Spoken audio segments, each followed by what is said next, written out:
तो नॉर्मलाइजेशन का मतलब क्या है? हमें एनोमलीज़ को रिमूव करना है, मतलब रिडंडेंसी को रिमूव करना है। मतलब एक ही चीज़ है, ठीक है, कि कोर्स ए का कोर्स आईडी है 101, उस कोर्स का एचओडी है ABC या कुछ भी। अब मान लिया मुझे स्टूडेंट, तो मैंने पहला स्टूडेंट लिया, उसका भी कोर्स सेम है, उसका भी एचओडी सेम होगा, दूसरा स्टूडेंट उसका भी सेम, तीसरा भी सेम। तो ये एचओडी वाली सेम डिटेल कि कोर्स नेम है ए या मैकेनिक्स कुछ भी, कोर्स आईडी है 101 और एचओडी है ABC, कितनी बार आएगा? जितने स्टूडेंट्स ने वो कोर्स लिया है उतनी बार। तो ये करने के बजाय हम क्या करें, कोर्स की अलग टेबल ले लें। तो उससे क्या होगा, डुप्लीकेसी, डुप्लीकेट वैल्यूज़, मतलब एक ही वैल्यू बार बार नहीं आएगी, रिडंडेंसी नहीं होगी, रिडंडेंसी कम हो जाएगी।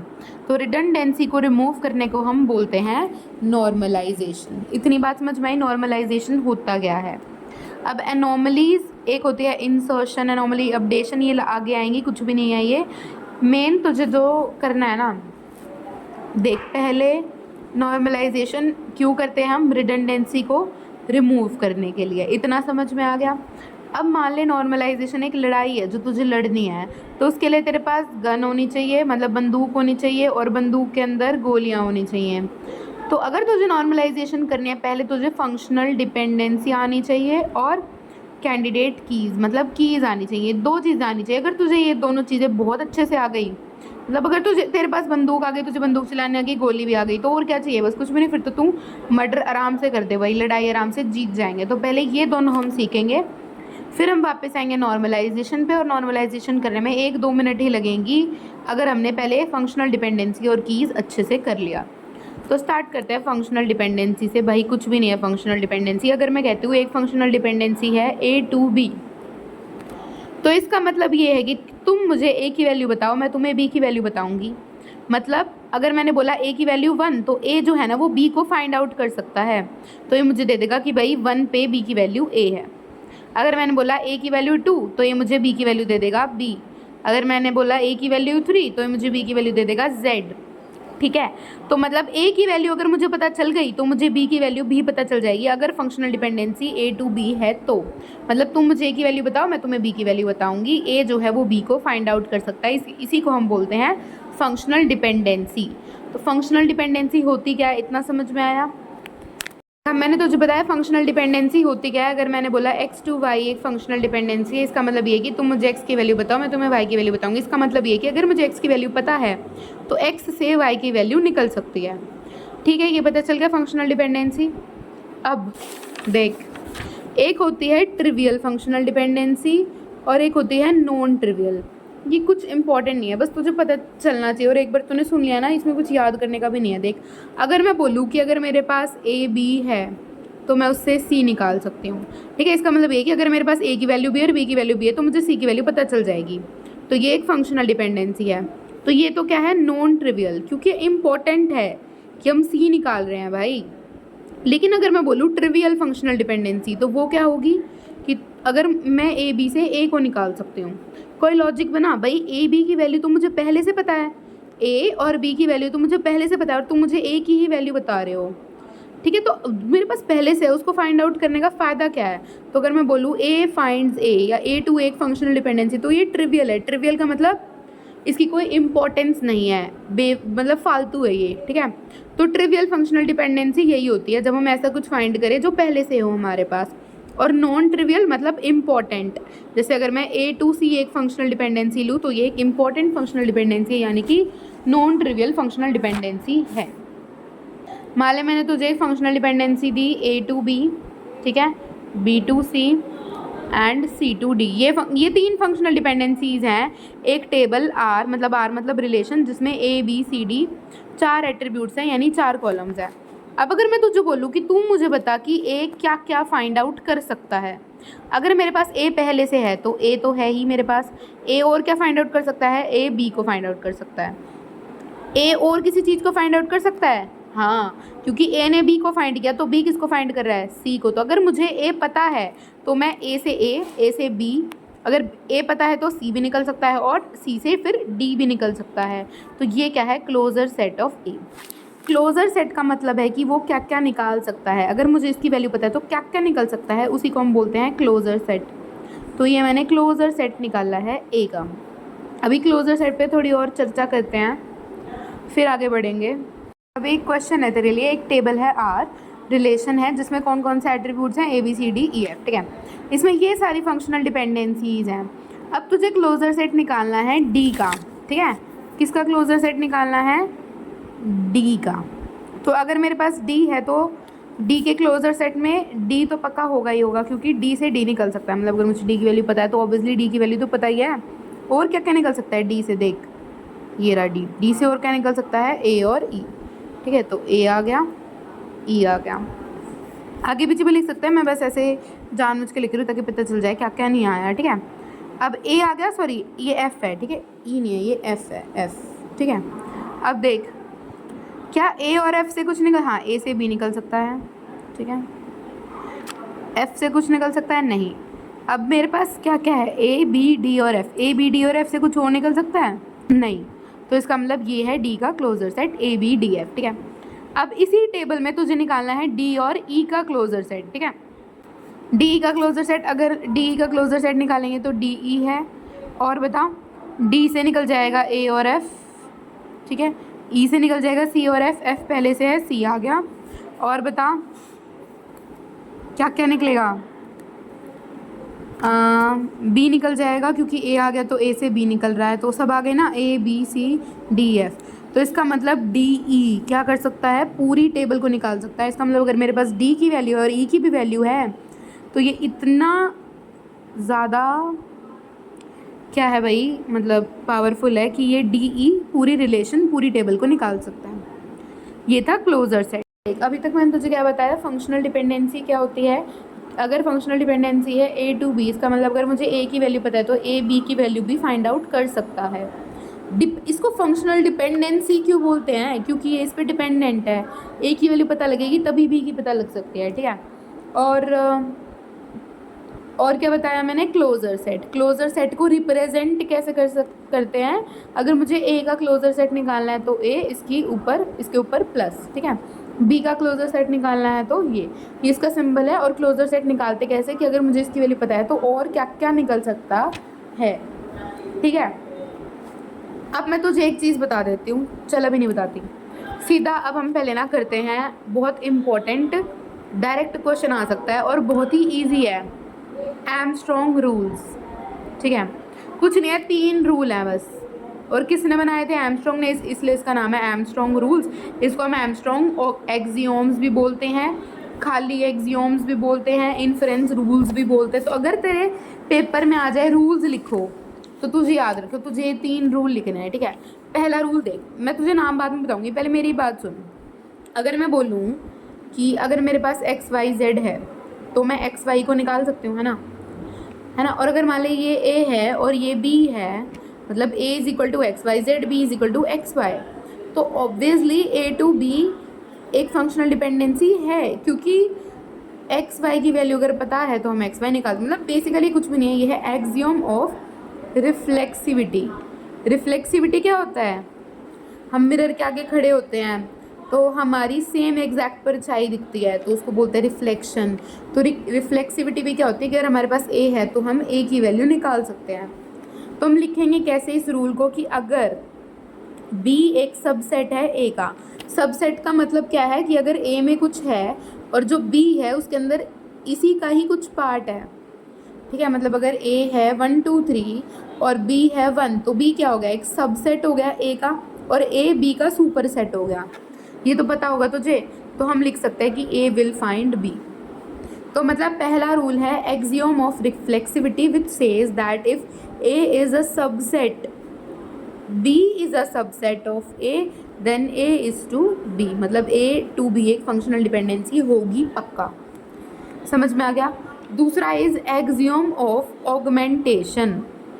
ऑगमेंटेशन मतलब अगर ए टू बी एक फंक्शनल डिपेंडेंसी है, then A C to B C भी एक फंक्शनल डिपेंडेंसी है। तुझे कुछ नहीं करना, ऐसे याद रख ले, ऑगमेंटेशन मतलब ऐड। तो तुझे ए टू बी एक फंक्शनल डिपेंडेंसी गिवन है, उसमें दोनों तरफ कुछ ऐड कर दे। ये हो गया एक्सियम ऑफ ऑगमेंटेशन। उसके बाद है एक्सियम ऑफ ट्रांजिटिविटी। ट्रांजिटिविटी हमने पढ़ रखा है यार, ट्रांजिटिविटी यही होता है ना, अगर ए टू बी है एंड बी टू सी है देन ए टू सी भी है। मतलब अगर ए बी को निकाल सकता है और बी सी को, तो हम लिख सकते हैं ना कि ए सी को निकाल सकते हैं, क्योंकि अगर हमें ए पता है तो बी आ जाएगा, बी से सी आ जाएगा, तो इसका मतलब ए से सी आ जाएगा। ये थे 3 एक्सियोम्स, याद रखियो। पहला एक्सियोम ऑफ रिफ्लेक्सिविटी जो कहता है कि अगर बी सबसेट है ए का तो ए इज टू बी एक फंक्शनल डिपेंडेंसी होगी। दूसरा कहता है एक्सियोम ऑफ ऑगमेंटेशन, इसका मतलब अगर ए टू बी है तो ए सी टू बी सी भी होगा। और थर्ड होता है एक्सियोम ऑफ ट्रांजिटिविटी, इसका मतलब है कि अगर ए टू बी है एंड बी टू सी है देन ए टू सी भी पक्का होगा। फंक्शनल डिपेंडेंसी समझ में आई क्या होती है, क्लोजर सेट समझ में आया, और तीनों एक्सियोम्स आर्मस्ट्रॉन्ग रूल्स समझ में आ गए। ठीक है, इंटरेस्टिंग और इजी टॉपिक्स आने वाले। देख, मैंने तुझे बताया था तुझे क्लोजर सेट निकालना आता है, एक है कि उसका तुझे क्लोजर सेट निकालना है तो तुझे आता है। अब मान ले तूने किसी भी ए का, ए बी का, ए सी का, किसी भी एक एट्रीब्यूट का या ग्रुप ऑफ एट्रीब्यूट्स का क्लोजर सेट निकाला।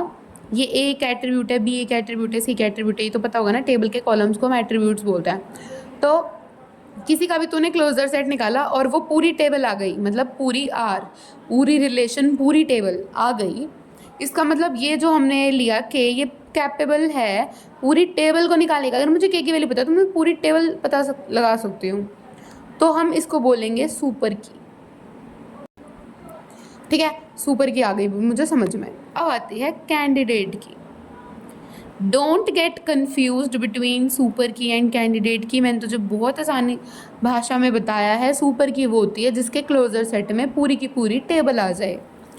कैंडिडेट की अलग होती है। कैंडिडेट की क्या होती है भाई, देख मेरी बात सुनियो। अगर मैं तुझे कह रही हूँ कि भाई रुक जा, जो बी है वो, बी का क्लोजर सेट निकाला मैंने और आया ए बी सी डी पूरी table, A B C D पूरी टेबल आ गई। ऐसे ही मैंने ए सी डी का क्लोजर सेट निकाला, ठीक है, और ए बी सी डी इसमें भी पूरी टेबल आ गई। ठीक है, और तो बी के भी बस की है पूरी टेबल निकालना और ए सी डी के भी बस की है पूरी टेबल निकालना, तो ये दोनों सुपर की हैं। मैंने तुझे बताया सुपर की वही होती है जिसके बस की हो पूरी टेबल निकालना, पूरी आर निकालना। ये भी सुपर की है, ये भी सुपर की है। ठीक है, अब एक एग्जांपल और देख। एक दूसरी टेबल है जिसमें भी यही है, relation A B C D, और उसमें ए बी सी भी पूरी टेबल निकाल सकता है और ए भी निकाल सकता है। ठीक है, तो ए भी सुपर की है और ए बी सी भी सुपर की है, क्योंकि ये भी पूरी टेबल निकाल सकता है और ये भी पूरी टेबल निकाल सकता है। लेकिन ये कैंडिडेट की है और ये कैंडिडेट की नहीं है। क्यों? जब अकेला ए पूरी टेबल को निकाल सकता है तो हम इसमें बी सी घुसाड़ने की क्या ज़रूरत है, नहीं है इसकी ज़रूरत। ठीक है, तो ये कैंडिडेट की नहीं है। अब मैं ए को बनाऊंगी ना कैंडिडेट की, ए बी सी को क्यों बनाऊंगी? तो जब भी किसी भी, क्या बोलेंगे उसको, मतलब ये मान ले कि अगर हम किसी भी सुपर की में से कुछ हटा दें और फिर भी वो पूरी टेबल निकाल पाए तो वो कैंडिडेट की बनती है। मतलब कैंडिडेट की वो होती है जिसमें से हम कुछ हटा ना पाएँ। ठीक है, काइंड ऑफ, मैं तुझे बताती हूँ, रुक जा, एक एफिशिएंट वर्जन ऑफ सुपर की। ठीक है, एफिशिएंट वर्जन ऑफ सुपर की को हम बोलते हैं कैंडिडेट की। कैंडिडेट की का मतलब है, अब इसमें देखियो, इस वाले एग्जांपल में देख, क्या बी, मैंने बताया दोनों सुपर की हैं, लेकिन क्या इनमें से कैंडिडेट की कौन सी है? ये भी कैंडिडेट की है और ये भी कैंडिडेट की है। क्यों? क्योंकि ए सी डी निकाल सकता है ए बी सी डी को, लेकिन इसका कोई सब पार्ट नहीं निकाल सकता। ए अकेला नहीं निकाल सकता, सी अकेला नहीं निकाल सकता, डी अकेला या सी डी अकेला नहीं निकाल सकता। मतलब हम इसमें से कुछ हटा नहीं सकते, ये हमें पूरा चाहिए, तो ये कैंडिडेट की है। लेकिन अगर मैं ए बी सी डी में से कुछ हटा दूँ और फिर भी वो पूरी टेबल निकाल पाए तो ये A B C D candidate की नहीं है। समझ में, कुछ समझ में आया? अब रुक जा, एक अच्छा है कि देखियो, ये बी है, ये इसका इससे कोई लेना देना नहीं है, इसमें कहीं पे बी नहीं है, तो ये भी कैंडिडेट की और ये भी कैंडिडेट की। इसका मतलब ये है कि सब सेट या सुपर सेट मान ले, मतलब या तो सुपर सेट बोल ले या सब सेट बोल ले। अगर सी के रेफरेंस में बोले, मतलब अगर हम कैंडिडेट की के रेफरेंस में बोलेंगे तो, और सुपर की के में बोलेंगे तो, ये कैसे देख, रुक जाओ। मैंने बोला ए बी सी पूरी टेबल को निकाल सकता है, A B C D. A B C D भी पूरी टेबल को निकाल सकता है, तो वो भी एक सुपर की है। लेकिन अगर ए पूरी टेबल को निकाल सकता है ना, तो फिर ये कैंडिडेट की नहीं बनेगा। क्यों? क्योंकि इसका एक सबसेट भी पूरी टेबल को निकाल सकता है। तो जब किसी ग्रुप का एक सबसेट भी पूरी टेबल को निकाल पाए तो वो कैंडिडेट की नहीं होती। कुछ समझ में आया? ठीक है, अभी हम क्वेश्चंस करेंगे तो तुझे अच्छे से समझ में आ जाएगा। तो ये समझ में आया सुपर की क्या होती है? जिसका क्लोजर सेट में पूरी टेबल हो। और कैंडिडेट की क्या होती है? जिसमें से हम कुछ भी हटा ना पाए, मतलब उसका कोई भी सबसेट सुपर की ना हो। एफिशिएंट वर्जन ऑफ सुपर की इज नोन एज कैंडिडेट की। अब क्वेश्चंस करते हैं, तुझे ये कीज़ के बारे में अच्छे से पता चल जाएगा। और जैसे ये खत्म होगा हम नॉर्मलाइजेशन पे आ जाएंगे, जो कि बहुत ही ज़्यादा मस्त टॉपिक है। उसमें कुछ नहीं करना, बहुत ईजी है। अगर हमें फंक्शनल डिपेंडेंसी और कीज़ अच्छे से आ गया तो आराम से कर सकते हैं नॉर्मलाइजेशन। तुझे एक बात बता देती हूँ, सुपर की से हमें कोई लेना देना नहीं है। सुपर की बस पूरी टेबल को निकाल सकते हैं। क्वेश्चन किससे आएगा? कैंडिडेट की से। तो तुझे कैंडिडेट की निकालना आना चाहिए, सुपर की का क्वेश्चन कभी नहीं आएगा और ना हमें उसकी ज़रूरत। ठीक है, और ये तो तुझे बताइए सुपर की वो होती है जो पूरी टेबल को निकाल सके। क्वेश्चन कैसे आएगा? फाइंड द कैंडिडेट की। तो मैं तेरे को क्वेश्चन कराती हूँ, तुझे अच्छे से समझ में आ जाएगा। रिलेशन है तेरे पास ए बी सी डी, जिसमें फंक्शनल डिपेंडेंसीज हैं A to B, B to C, C to A. तुझे इसमें कैंडिडेट की निकालनी है। जब भी तुझे कैंडिडेट निकालनी हो, सबसे पहले क्या कर, एक डायग्राम बना दे। बहुत आसान तरीका है, सबसे बेस्ट तरीका। जैसे ही क्वेश्चन आ गया कैंडिडेट की का या फिर नॉर्मलाइजेशन का, तो हमें कैंडिडेट की निकालनी है। तो पहले जो भी टेबल है वो लिख ले, ए बी सी डी। अब इसमें जितने भी फंक्शनल डिपेंडेंस है ना, ए टू बी, इसका मतलब ए फाइंड कर रहा है बी को। दूसरी क्या है? B to C, B find कर रहा है सी को। सी टू ए, मतलब सी फाइंड कर रहा है ए को। ये जितने में है ना, ऐसा डायग्राम बना दे। उसके बाद चेक कर कि कौन सा एट्रीब्यूट है जिस पे एरो नहीं आ रहा। ए पे एरो आ रहा है, बी पे आ रहा है, सी पे भी आ रहा है, डी पे नहीं आ रहा, तो डी लिख ले। अब डी क्या है? असेंशियल, मतलब कैंडिडेट की जो होगी ना उसमें डी तो होगा ही होगा। क्योंकि खुद सोच, कैंडिडेट की क्या होती है? जो पूरी टेबल को निकाल सके, है ना। और उसके साथ साथ एफिशिएंट भी हो। सुपर की का एफिशिएंट वर्जन हो, मतलब उसमें कुछ भी फालतू चीज़ ना हो, सारी काम की ही चीज़ हो। ठीक है, तो डी तो होगी क्योंकि डी को कोई और निकाल नहीं सकता। इसका मतलब हमें डी पहले से पता होना चाहिए, क्योंकि डी ही खुद को निकाल सकता है बस। तो डी हो गया एसेंशियल, मतलब ये तो कैंडिडेट की में ज़रूर होगा ही होगा। ये हमें पता लग गया। अब पेयर्स बना दे। डी, पहले डी का क्लोजर सेट निकाल। क्या डी अकेला सब कुछ निकाल सकता है? जी नहीं। तो डी कैंडिडेट की नहीं है, क्योंकि वो तो सिर्फ अपने आप को निकाल सकता है। हमें क्या चाहिए? पूरी टेबल निकाले। तो पेयर बना दे।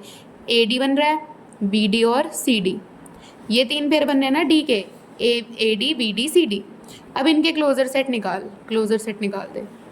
जिसके क्लोजर सेट में पूरी टेबल आ गई वो कैंडिडेट की। ए डी का क्लोजर सेट निकाल। ए है तो बी आ जाएगा, बी है तो सी आ जाएगा, डी ऑलरेडी है तो हाँ ए बी सी डी, तो मतलब ए डी एक कैंडिडेट की है। बी डी का क्लोजर सेट निकाल। बी है तो सी आ जाएगा, सी से ए आ जाएगा, हाँ तो ये इससे भी पूरी टेबल आ रही है। आर तो बी डी भी कैंडिडेट की है। सी डी, अगर सी है तो ए आ जाएगा, ए से बी आ जाएगा, बी से ठीक है, इससे भी पूरी टेबल आ जाएगी। तो 3 कैंडिडेट कीज़ हैं, A D, B D, C D. Super keys भी बहुत सारी हो सकती है, कैंडिडेट कीज़ भी बहुत सारी हो सकती हैं। ठीक है, तो तुझे समझ में आ गया कि इसमें 3 कैंडिडेट कीज़ हैं। कैंडिडेट की निकालते कैसे हैं? पहले वाला डायग्राम बना दे। जिस पे एरो नहीं आ रहा वो तो असेंशियल एट्रीब्यूट है, वो तो हमें चाहिए ही चाहिएगा। अगर वो अकेला सब कुछ निकाल रहा है तो भाई ठीक है, फिर हमें और कुछ करने की ज़रूरत नहीं है, वही है हमारी कैंडिडेट की। लेकिन अगर वो अकेला नहीं निकाल पा रहा तो हम उसके साथ पेयर्स बनाएंगे, जितने भी पॉसिबल पेयर्स हैं। अब कैंडिडेट की निकालने के और क्वेश्चंस करते हैं, because it is a very important topic. पहले हम कैंडिडेट की निकालने वाली इस कला को मास्टर करेंगे और उसके बाद नॉर्मलाइजेशन पे चलेंगे, क्योंकि अगर हमें कैंडिडेट की अच्छे से आती होगी तो नॉर्मलाइजेशन तो सिर्फ 5-10 मिनट का काम है। अब एक क्वेश्चन और, तेरे पास एक टेबल है रिलेशन जिसमें है WX, Y, Z। तुझे फंक्शनल डिपेंडेंसी गिवन है Z2W, Y2XZ और XW2Y। ठीक है, तो तुझे क्या करना है भाई, पहले डायग्राम बना दे, लिख दे W(x,y,z) are relation Z to W, ठीक है, Z निकाल रहा है भाई W को, और बताओ Y टू XZ, Y निकाल रहा है X को भी और Z को भी, ठीक है। XW टू Y यानी X और W दोनों मिलके निकाल रहे हैं Y को। किस पे एरो नहीं आ रहा, W पे एरो आ रहा है, X पे भी आ रहा है, Y पे भी आ रहा है, Z पे भी आ रहा है, सब पे एरो आ रहा है। इसका मतलब एसेंशियल कोई नहीं है, मतलब ऐसा कोई भी नहीं है जो कैंडिडेट की में होना ही होना चाहिए। तो हम पहले W का क्लोजर सेट निकालेंगे, फिर X का क्लोजर सेट निकालेंगे, फिर Y का, फिर Z का, सब का निकाल ले पहले। क्लोजर सेट निकालने में तो मज़े आते हैं ना, बहुत आसान है। तो अगर हमारे पास W है तो क्या क्या निकल सकता है भाई, W है तो सिर्फ W निकल सकता है और कुछ नहीं निकल सकता, क्योंकि X भी चाहिए उसके साथ Y निकालने के लिए। हमारे पास तो सिर्फ W है, X तो है ही नहीं। X का क्लोजर सेट निकाल, X से भी सिर्फ X आ सकता है। Y का क्लोजर सेट निकाल, Y है तो Y होगा ही होगा, Y से X और Z आ गया और Z से W आ गया, ये Z था हमारे पास, W आ गया। इसका मतलब Y क्या है, कैंडिडेट की, ठीक है। अब Z का क्लोजर सेट निकाल, Z से Z होगा, Z से W आ जाएगा, लेकिन और कुछ नहीं आ पाएगा, तो ये कैंडिडेट की नहीं है। अब तू क्या कर, मेरी बात सुन, अगर Y कैंडिडेट की बन चुका तो इसका मतलब है किसी और की में तो कोई किसी और में आ सकता है, जैसे X Y W Z, ये भी एक सुपर की है क्योंकि पूरी टेबल को निकाल सकती है, लेकिन ये कैंडिडेट की नहीं है क्योंकि इसमें अकेला Y सब कुछ निकाल सकता है, तो हम इनको लेंगे क्यों। तो Y होगी कैंडिडेट की और ये होगी सुपर की, ठीक है, और सुपर की ये भी होगी, जो कैंडिडेट की है वो सुपर की तो होगी ही होगी, ठीक है ना। अब इसमें एक बात देख, Y किसी में भी नहीं आ सकता, तो बचे कौन, WX Z, इनके पॉसिबल पेयर्स बना। WX Z के पॉसिबल पेयर्स क्या होंगे, WX WZ और ZX, ये 3 पॉसिबल पेयर्स होंगे। इनको चेक कर कि क्या इनमें से कोई कैंडिडेट की है। अगर मैं यहाँ पे Y भी ले लूँ, जो मैं ये पॉसिबल पेयर्स बना रही हूँ इसमें Y भी ले लूँ, तो क्या वो कैंडिडेट की होगी, नहीं, क्योंकि WX की तो ज़रूरत ही नहीं है फिर अगर यहाँ पे Y है तो, क्योंकि Y अकेला ही सब कुछ निकाल सकता है। समझ आ रही है मेरी बात, इसको लिख के देख साइड बाय साइड तभी समझ में आएगी। अब पहले WX का क्लोजर सेट निकाल, क्या आया WX, और कुछ आ रहा है WX से, कहाँ गया वो, ये रही फंक्शनल डिपेंडेंसीज, ये तो मैंने क्लोजर सेट निकाले थे, Y आया कैंडिडेट की। अब निकालना है हमें W और X का, तो अगर W और X है तो Y आ जाएगा, Y है तो X Z भी आ जाएगा, इसका मतलब हाँ ये पूरी टेबल निकाल सकता है, पूरी R निकाल सकता है, तो ये WX भी एक कैंडिडेट की है, ठीक है। इसके बाद चेक कर WZ का, क्या WZ पूरी टेबल निकाल पाएगा, नहीं निकाल पाएगा। क्या ZX निकाल पाएगा, हाँ ZX के क्लोजर सेट में पूरी टेबल आ जाएगी, Z से W आ जाएगा, X है, X W से Y आ जाएगा, Y से Z, ठीक है भाई। तो 3 कैंडिडेट कीज़ हैं इस क्वेश्चन में, Y WX और ZX, ठीक है, 3 कैंडिडेट कीज़ हैं। समझ में आ गया वाला क्वेश्चन, कोई डाउट तो पूछ ले। कैंडिडेट कीज़ निकालना आ गया, एक आधा क्वेश्चन और करे कैंडिडेट कीज़ पे या तुझे दूँ सॉल्व करने के लिए, इसके बाद हम नॉर्मलाइजेशन स्टार्ट करेंगे।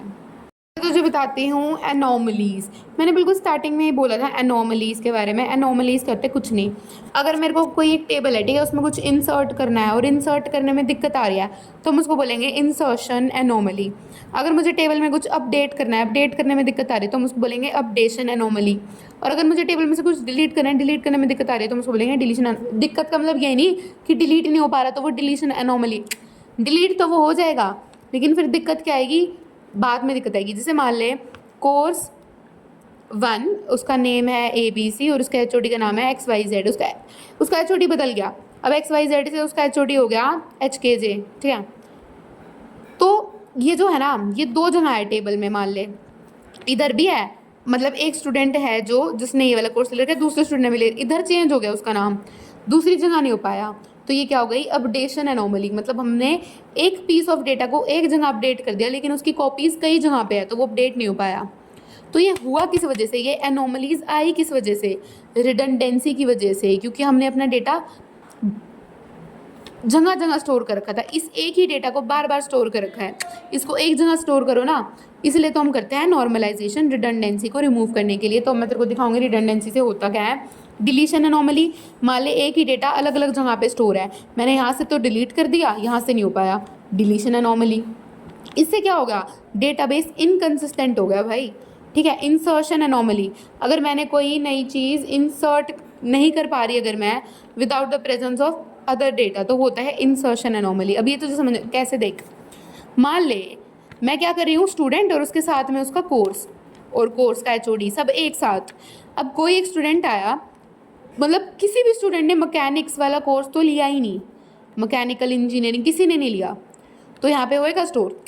तो मतलब जब तक कोई बच्चा आ नहीं रहा, मैं मैकेनिकल का क्या डेटा स्टोर नहीं करूँगी भाई, मैकेनिकल इंजीनियरिंग का कोर्स तो है ना हमारे यहाँ पे। तो इसको बोलते हैं हम इंसर्शन एनोमलीज। एनोमलीज समझ में आ गई। एनोमलीज को हटाने के लिए, रिडंडेंसी को हटाने के लिए हम करते हैं नॉर्मलाइजेशन। और अब हम नॉर्मलाइजेशन कर सकते हैं क्योंकि हमें कैंडिडेट कीज़ निकालना और फंक्शनल डिपेंडेंसी, क्लोजर सेट, ये सब पता चल गया है। अब देख, बहुत ईजी है। होती है एक फर्स्ट नॉर्मल फॉर्म, एक सेकेंड नॉर्मलाइजेशन में बहुत अलग अलग फॉर्म्स होते हैं। First normal form, second normal form, third normal form, BCNF, Boyce Codd normal form, फिर 4NF और 5NF। 6 नॉर्मल फॉर्म्स होते हैं, इसमें से 4 और 5 कुछ नहीं है, फर्स्ट भी कुछ नहीं है, मेन है 3। ठीक है, और ये भी बहुत ईजी है, बहुत इंटरेस्टिंग है। देख मैं तुझे बताती हूँ, ये तो लास्ट में बस एक बताया, एक वर्ड बोला, तुझे समझ आ जाएंगी। पहले फर्स्ट नॉर्मल फॉर्म से स्टार्ट कर। ठीक है, अगर मेरे पास कोई भी टेबल है, उसके हर एक सेल में, ये एक टेबल है, ठीक है, इसमें इतने रोज इतने कॉलम्स हैं, इसके हर, ये एक सेल है, ये भी एक सेल है, उसके हर सेल में क्या होनी चाहिए, एटॉमिक वैल्यू। एटॉमिक वैल्यू का मतलब अगर मान लें यहाँ पे रोल नंबर है, तो ऐसा नहीं होना चाहिए कि एक ही डब्बे में 10 भी है और 20, एक ही होना चाहिए। जैसे फ़ोन नंबर, मेरे 2 फ़ोन नंबर है, मैं 2 फ़ोन रखती हूँ, एक इधर एक इधर, एक ही आ सकता है। एटॉमिक वैल्यू होनी चाहिए, उसको हम बोलते हैं फर्स्ट नॉर्मल फॉर्म। तो फर्स्ट नॉर्मल फॉर्म हमें चेक करने की ज़रूरत ही नहीं होती, हमें पता है भाई बाय डिफ़ॉल्ट अगर उसने दे दिया कि एक टेबल है ABCD जिसमें functional dependency A to B, B to C, इसका मतलब वो फर्स्ट नॉर्मल फॉर्म में है। फर्स्ट नॉर्मल फॉर्म का मतलब है कि in each cell there must be atomic value. First normal form समझ में आ गई। ठीक है, अब second normal form. Second normal form क्या कहती है कि अगर किसी टेबल को सेकेंड नॉर्मल फॉर्म में होना है तो वो पहले से फर्स्ट नॉर्मल फॉर्म में तो होनी ही चाहिए, और साथ में उसमें पार्शियल डिपेंडेंसी नहीं होनी चाहिए। तो अगर कोई टेबल फर्स्ट नॉर्मल फॉर्म में है और उसमें पार्शियल डिपेंडेंसी नहीं है तो वो सेकेंड नॉर्मल फॉर्म में है। अब ये पार्शियल डिपेंडेंसी क्या होती है? पार्शियल डिपेंडेंसी क्या होती है? मान ले एक टेबल है जिसमें कैंडिडेट की है AB, ठीक है, तो AB कैंडिडेट की है, इसका मतलब वो पूरी टेबल को निकालेगा, ABCD है ना। AB कैंडिडेट की है, इसका मतलब ABCD सबको निकाल सकता है वो। लेकिन अगर मैं बोलूँ कि ये जो A है ना, ये भाई गद्दारी कर दे B के साथ, और क्या बोले कि भाई B मुझे तेरे से पूछने की ज़रूरत नहीं है, मैं तो चौधरी बनूंगा, मैं तो नेता बनूंगा, और क्या बोलते हैं, मैं अकेला ही फाइंड आउट कर सकता हूँ C को या D को, ठीक है। तो ये क्या हो गई? Partial dependency. मतलब होना तो क्या था, ये डिपेंडेंट है, सब कुछ डिपेंड किस पे करता है, कैंडिडेट की पे। भाई कैंडिडेट की को निकालना चाहिए था, लेकिन अब ये गद्दारी कर गया और ये कह रहा है कि मैं अकेला ही निकाल लूँगा। ये पार्शियल नहीं हो गया, मतलब पूरे पे डिपेंड, पूरी कैंडिडेट की पे डिपेंड करने की बजाय ये जो C है ये कैंडिडेट की के एक पार्ट पे डिपेंड कर रहा है, उसको हम बोलते हैं पार्शियल डिपेंडेंसी। समझ आया? नहीं आया तो ये देख, एक टेबल है, रिलेशन ABCD, इसमें डिपेंडेंसी है B to C। भाई BC को फाइंड कर रहा है, AB D को फाइंड आउट कर रहा है, तो कैंडिडेट की इसमें AB ही होगी क्योंकि AB ही सबको निकाल सकती है, ठीक है। अब कैंडिडेट की AB है, लेकिन इसमें एक फंक्शनल डिपेंडेंसी है B to C, जिसमें B कैंडिडेट की का एक पार्ट है और वो एक C को निकाल रहा है, तो ये क्या है? Partial dependency. अब मैं तुझे एक चीज़ बताती हूँ, देख, अगर एक टेबल है ABCD रिलेशन, उसमें कैंडिडेट की है AB, तो एक होते हैं प्राइम एट्रीब्यूट्स और एक होते हैं नॉन प्राइम एट्रीब्यूट्स। कोई भी एट्रीब्यूट अगर कैंडिडेट की का पार्ट है, A और B कैंडिडेट की है, मतलब कैंडिडेट की का पार्ट है, तो ये प्राइम एट्रीब्यूट है। नॉन प्राइम जो किसी भी कैंडिडेट की का पार्ट नहीं है, तो C और D किसी भी कैंडिडेट की का पार्ट नहीं है, तो इसमें नॉन प्राइम एट्रीब्यूट्स कौन से हो गए? C और D। प्राइम एट्रीब्यूट्स कौन से हो गए? AB। मैंने बोला कैंडिडेट कीज बहुत सारी हो सकती है, ये तुझे पता है। तो प्राइम एट्रीब्यूट्स कौन कौन से होते हैं? जो कैंडिडेट की का पार्ट हो, किसी भी कैंडिडेट की का पार्ट हो। और नॉन प्राइम एट्रीब्यूट्स कौन कौन से होते हैं? जो कैंडिडेट की का पार्ट ना हो, किसी भी कैंडिडेट की का पार्ट ना हो, ठीक है। और मैं तुझे बता दी, सेकंड नॉर्मल फॉर्म में पार्शियल डिपेंडेंसी नहीं होनी चाहिए। पार्शियल डिपेंडेंसी मतलब कि कोई नॉन प्राइम एट्रीब्यूट पूरी कैंडिडेट की पे डिपेंड करने की बजाय कैंडिडेट की के किसी पार्ट पे डिपेंड करे। इसका मतलब कोई प्राइम एट्रीब्यूट जो कि कैंडिडेट की का पार्ट है किसी नॉन प्राइम एट्रीब्यूट को फाइंड करे तो हम उसको बोलते हैं पार्शियल डिपेंडेंसी।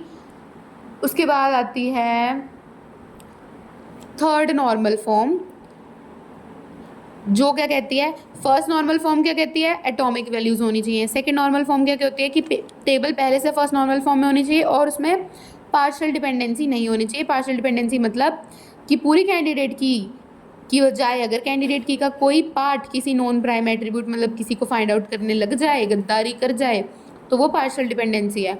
और थर्ड नॉर्मल फॉर्म क्या कहती है कि अगर कोई टेबल थर्ड नॉर्मल फॉर्म में होना चाहती है तो उसको पहले से सेकेंड नॉर्मल फॉर्म में होना पड़ेगा और उसके साथ साथ उसमें ट्रांजिटिव डिपेंडेंसी नहीं होनी चाहिए। ट्रांजिटिव डिपेंडेंसी क्या होती है, जब कोई नॉन प्राइम एट्रीब्यूट किसी नॉन प्राइम एट्रीब्यूट को फाइंड करे। जैसे एक टेबल है ABCDE, इसमें AB कैंडिडेट की है, तो अगर AB पूरी कैंडिडेट की बजाय अगर कैंडिडेट की का कोई पार्ट जैसे BC को निकालने लग जाए तो ये पार्शियल डिपेंडेंसी है, गद्दारी कर गया। और अगर DE को निकाल ले तो ये दोनों नॉन प्राइम एट्रीब्यूट्स हैं क्योंकि ये कैंडिडेट की AB का पार्ट नहीं है। तो जब कोई नॉन प्राइम किसी नॉन प्राइम को निकाले उसको हम बोलते हैं ट्रांजिटिव डिपेंडेंसी और थर्ड नॉर्मल फॉर्म इसको अलाउ नहीं करती। 3NF तक समझ में आ गया। अभी क्वेश्चंस करेंगे तुझे अच्छे से क्लियर हो जाएगा, प्रैक्टिस करते करते तुझे याद हो जाएगा ये सब। तुझे 100 का तोड़ बताऊँ, first normal form atomic value होनी चाहिए, हर टेबल होती है, चेक करने की जरूरत नहीं है। सेकंड नॉर्मल फॉर्म पहले से फर्स्ट नॉर्मल फॉर्म में होनी चाहिए और पार्शियल डिपेंडेंसी नहीं होनी चाहिए। पार्शियल डिपेंडेंसी मतलब कोई प्राइम एट्रीब्यूट मतलब कैंडिडेट की का कोई पार्ट, प्राइम एट्रीब्यूट ही होगा जब पूरे कैंडिडेट